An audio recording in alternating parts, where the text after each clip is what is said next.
Hi, everyone. It's Danielle Jackson. Thank you so much for joining me for 3 Minutes of Real Estate. As we round out November and head into December, most investors are planning for 2023, and that can take various forms. It can be meeting with a tax advisor to discuss tax strategy. It can be setting up entities such as a trust or an LLC to invest from, or it can be setting up accounts to secure access to the type of investment strategies or investment types one is looking to deploy capital into. And that takes me to our topic for today's 3 minutes, which is self-directed IRAs.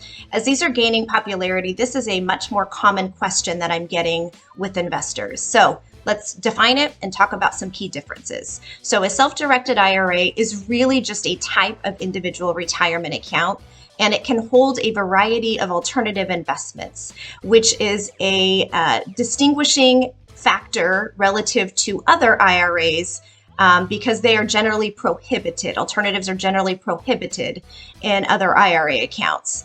And although the account is administered by a custodian or a trustee, it is directly managed by the account holder, which is where it gets its name, self-directed. It can be available as a traditional IRA, so you make tax-deductible contributions, or a Roth IRA, which is where you take tax-free distributions.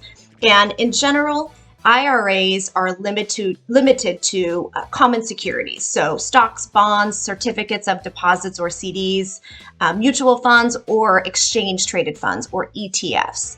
And again, another distinguishing factor or differentiator for self-directed IRAs is they allow the owner to invest in a much broader array of assets. So you could invest into commodities or precious metals, private placements or limited partnerships, and of course, real estate.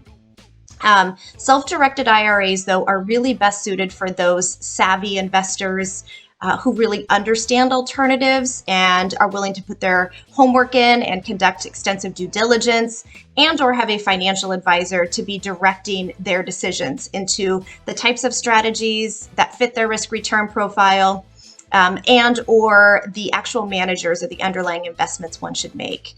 Because again, remember, these are self-directed accounts, which means that the custodians, they're not allowed to give any financial advice.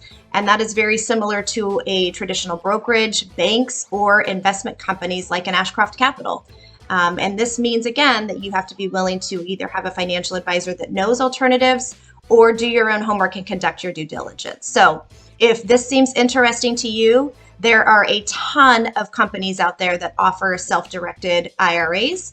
I highly suggest that you jump on the phone, find a handful that seem interesting to you, and have a quick conversation on their process structure and, of course, the cost and fees associated. So hope this was helpful. If you have any questions, please don't hesitate to reach out. I look forward to connecting with each and every one of you. Have a great day. Bye-bye.